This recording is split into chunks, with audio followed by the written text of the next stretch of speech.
Hi guys, welcome to The Bite. My name is Jackie. If you're new here, I do a lot of modern and traditional Middle Eastern cuisine. Today's recipe is definitely a take on modern Arabic cuisine. We are taking Arabic coffee and turning it into a cookie with some chocolate chips. So traditionally you can find Arabic coffee or Turkish coffee, however you call it, like in most Middle Eastern stores, and most times you'll find that people drink it with cardamom or hen. And cardamom is my absolute favorite spice. I love the smell, I love the taste, I love the everything about it. It's just very warming and it's kind of fruity too. So that is going to be implemented into today's recipe and I'm so excited to share it with you. Let's go over the ingredients. So I have brown sugar and white sugar, some bittersweet chocolate chips that I have finely ground in my food processor. You can leave yours whole if you want. I just like them in this cookie like this. So 3 eggs, 2 sticks of butter softened at room temperature, vanilla extract, and then in here I have sifted together flour, salt, baking soda, baking powder, cardamom, and the Arabic coffee. So for me, it was kind of imperative that I sifted all the dry ingredients together. Usually I don't, but I tend to keep my Arabic coffee in the freezer. And I think most people do that as well, or at least the refrigerator, and it kind of gets clumpy. So I wanted to make sure that everything was sifted out and there were no lumps or anything, because nobody wants to bite into like an espresso or, coffee powder. And then for these, you can leave yours whole if you want to. I just find that when I left them whole, it kind of took away from the flavor of the coffee, and this kind of gave more of a subtle flavor of chocolate, and it kind of complemented the cookie better. And another thing I want to mention, I am using techniques from Sarah Kieffer. I think that's how you say her name. She is known for her pan baking cookies, and I am in love with that technique. I love how the cookies turn out, the texture of them, the way it looks on top. It produces my favorite type of cookie, so I implemented that technique into here, and I want to give her credit for that. So let's get into it. So first things first, you're gonna need a whisk and a spatula. So first I'm going to whisk together the sugars and the room temperature butter.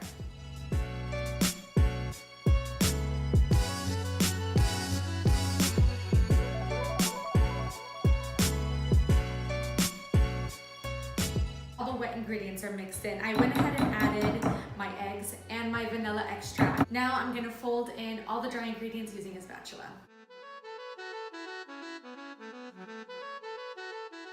At this point, once the flour is about halfway incorporated, I'm gonna add in my chocolate chips. This way it ensures that I'm not over mixing the dough and I don't end up with a tough cookie. I'm gonna be making about 6 of these today. Either way, you wanna stick them in the freezer. They're gonna bake a lot better. The texture will come out a lot better. I posted a picture on my Instagram of ones that I did not freeze or did not chill the dough for, and they spread way too much. I was a little bit lazy that day, and goes to show you, going that extra mile will get you one step further. So we are gonna put these in the freezer. I'm not gonna bake all of them because I will get in trouble if all of these are baked in my house while I'm here and I can eat them. So we're not gonna do that. These are gonna go in the freezer and I will be right back to show you when we're ready to bake them.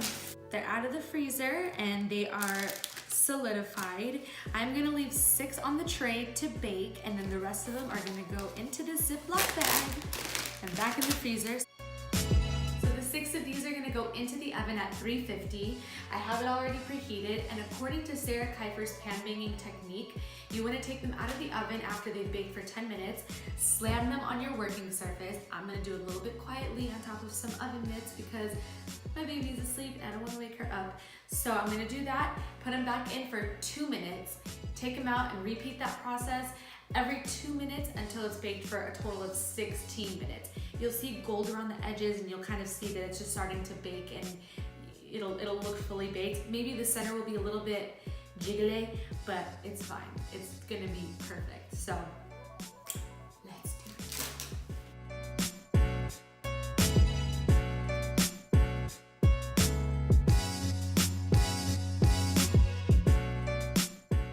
These look and smell so so good. I'm like trying to hold back because they literally just came out of the oven, but it's gonna happen.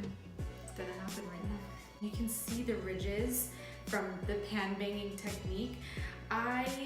So you wanna bang the pan firmly on a work surface. I could have done it a little more intense. I just don't wanna wake my daughter up, but still, I mean, you can see the lines. And this is gonna make for such like a nice, chewy cookie that I enjoy.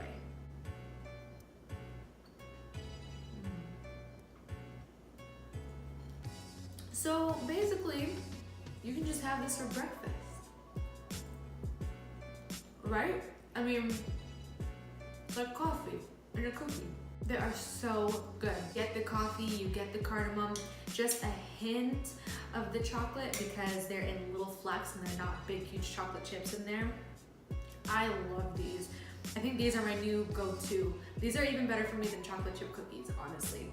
Give these a try. Seriously, if you've never had coffee and cardamom together, this is a good way to introduce that to you.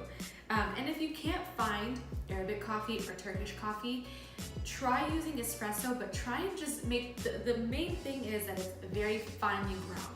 So as long as you can find that kind of coffee, you should be good with this recipe. Give it a shot, let me know what you think. Don't forget to use my hashtags whenever you try a recipe because I love seeing your creations when you use my recipes. Check out some other desserts right over here. And I hope you enjoyed today's video. I may or may not finish the rest of these tonight. I don't know, but we'll see you next time on the bag.